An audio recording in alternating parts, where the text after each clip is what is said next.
Comentar com você nesse vídeo sobre a volta do Galhardo ao River, gente. É o novo técnico do River Plate, o Marcelo Galhardo. As negociações pareciam muito difíceis no começo, né? Muito difíceis, e eu vou explicar para vocês por quê. Vou explicar também para vocês neste vídeo por que o Galhardo pode novamente modificar esse River. Aquele River competitivo do passado, ele pode voltar? Pode. Pode voltar. Por quê? Eu vou explicar para vocês, né? Neste vídeo aqui, tá? O Galhardo tem condição mesmo, é esse técnico todo mesmo, porque ele não foi muito bem lá onde ele é. Ele é. E houve muita dificuldade no entendimento do que era o trabalho do Galhardo quando ele foi para o Oriente Médio, né? Porque o tempo inteiro ele sinalizou uma reestruturação completa do clube, né, em que ele chegou, e em nenhum momento houve uma simpatia por essas ideias do Galhardo. A partir do momento em que os sheiks perceberam que, de fato, o Galhardo não era somente um técnico, mas um cara que pensa muito o clube, ele começou a ser boicotado lá no Oriente Médio, né? Acham que isso não acontece lá? Acontece e muito, né? Então, ele está de volta ao River. O que significa isso? Bom, significa, dentre outras coisas, que os clubes brasileiros, notadamente em Libertadores de América, poderão voltar a ter um grande adversário no River Plate, algo que já não estava acontecendo, né? O Galhardo teve uma carreira brilhante no River, o Galhardo mudou completamente o River Plate, o River parou de ser o time perdedor na Argentina para passar a ser, né, o grande conquistador da Argentina e da América do Sul. Tudo isso ocorreu em virtude de que o Galhardo se preparara muito, ainda quando estava no Nacional do Uruguai, para ser um grande técnico de futebol. Quando ele deixa o berço, ele vai para Buenos Aires, fica dentre 1 ano a 2 anos ali, 1 ano e meio a 2 anos, porque, né, não se sabe propriamente quando é que começou, né? Num apartamento alugado em Buenos Aires, estudando futebol e projetando o que seria o River Plate. Nessa ocasião, o Galhardo já pagava com o dinheiro do próprio bolso vários membros do que seriam depois a sua grande comissão técnica no River. Ele sai do River no momento em que as coisas começavam a ficar complicadas, havia já uma redução de investimento do clube em muitos setores da instituição, embora alguns reforços eram contratados sim.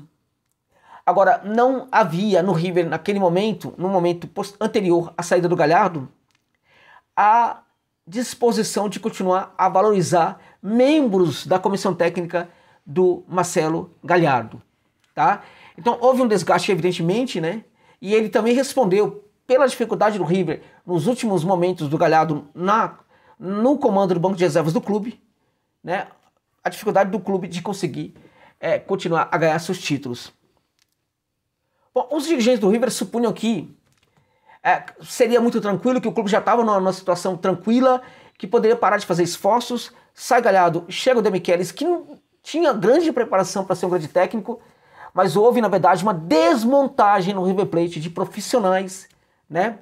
Muito do que fez o Galhardo foi desmontado imediatamente após a sua saída do clube, tá?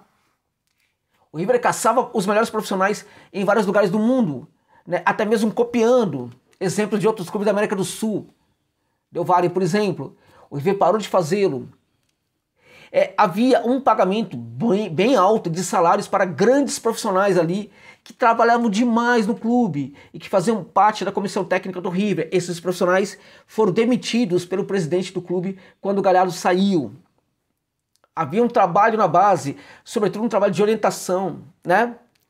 Havia um comportamento, né, dos treinadores da base no sentido de valorizarem um tipo de jogo e também o tipo de formação de jogador. Tudo isso foi deixado de lado. Então houve a necessidade do clube, segundo os seus dirigentes, de reduzirem completamente ali, né, os gastos com formação, os gastos com estrutura, os gastos com instalação, e tudo isso começou a respingar dentro de campo.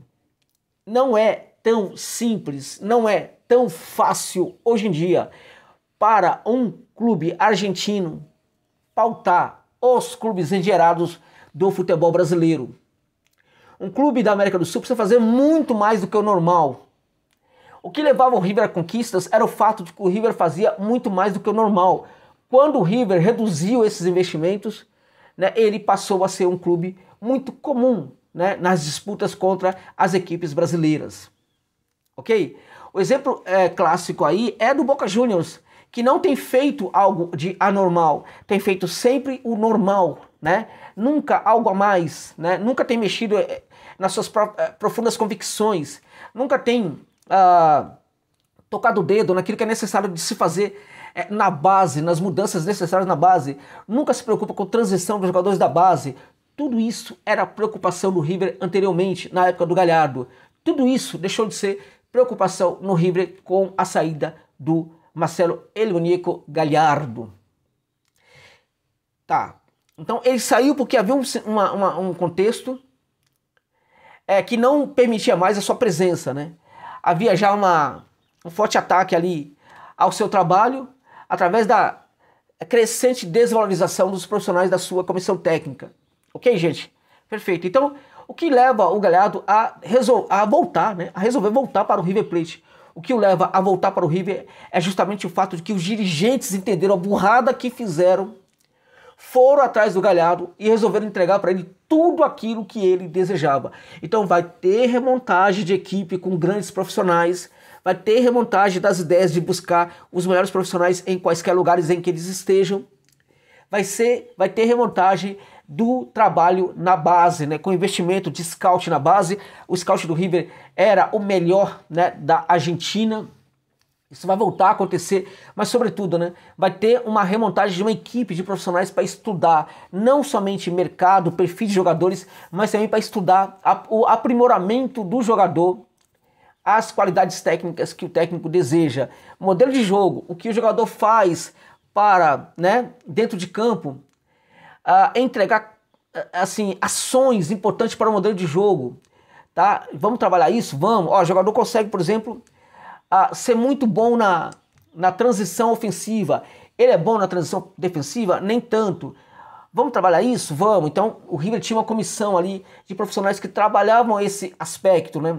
Olha, o jogador ele consegue ser muito bom no sentido de que, quando ele passa do meio de campo, ele consegue ser muito útil, né, para que a equipe faça esse jogo aí, enfim, propositivo, né? Ele consegue trabalhar muito bem no passe, ele consegue trabalhar muito bem na associação, ele consegue, por exemplo, enfim, se apresentar ali um pouco mais ali no lado do campo, no outro lado do campo. Enfim, ele é bom também na recomposição. Quando o time perde a bola, ele consegue voltar rapidamente para pegar essa bola, para dar a marcação, para reforçar o setor da marcação ali no meio de campo, tá? Mas esse jogador consegue atacar o espaço? Se ele não ataca o espaço muito bem, então ele tem grandes características aí de um jogador que consegue empoderar esse modelo de jogo quando a equipe chega no terço final. Mas falta alguma coisa nele, não falta? Falta. Em geral, não se importam muito com isso, porque o jogador já entrega algumas das ações importantes para configurar um modelo de jogo propositivo quando a equipe chega no terço final. Então, se falta alguma coisa nesse jogador, tudo bem. Ora, o que o Galhardo fazia de diferente era isso. Ele tinha ali uma equipe que trabalhava justamente esse ponto aí que estava faltando no jogador. Era por isso que o River jogava em alguns momentos como se estivesse ali bailando, meus amigos, minhas amigas. Então a volta do Galhardo significa a possibilidade de que voltemos a ter um grande time argentino, né, fazendo frente aos times brasileiros aqui na América do Sul, sobretudo na Libertadores de América, tá? Ele chega muito mais poderoso do que ele saiu do clube, né? Ele chega muito mais poderoso de quando ele chegou ao clube, né? E muito dinheiro vai ser investido, porque a gente tem a ilusão aqui no Brasil de que clubes como River e Boca Juniors não têm dinheiro. Eles têm dinheiro, gente.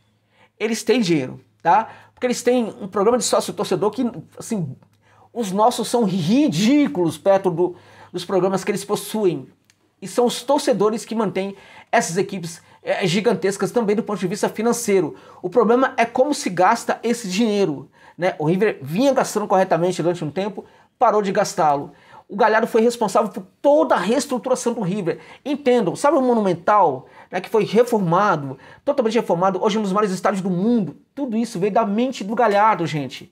Tudo que houve de melhor do River nos últimos anos foi por causa do Galhardo. A sua saída, né, fez com que o River voltasse a ser um clube muito comum. Tudo isso tende a ficar de lado neste momento, porque a volta do Galhardo significa a a volta de um River forte, reestruturado, pensando em médio, em curto, médio e longo prazo. Tudo isso porque, né, talvez o maior técnico da sua história está de volta neste momento a Barro Belgrano, meus amigos, minhas amigas. Acho que essa notícia, para quem gosta de futebol, acho que essa notícia é para ser comemorada. É isso.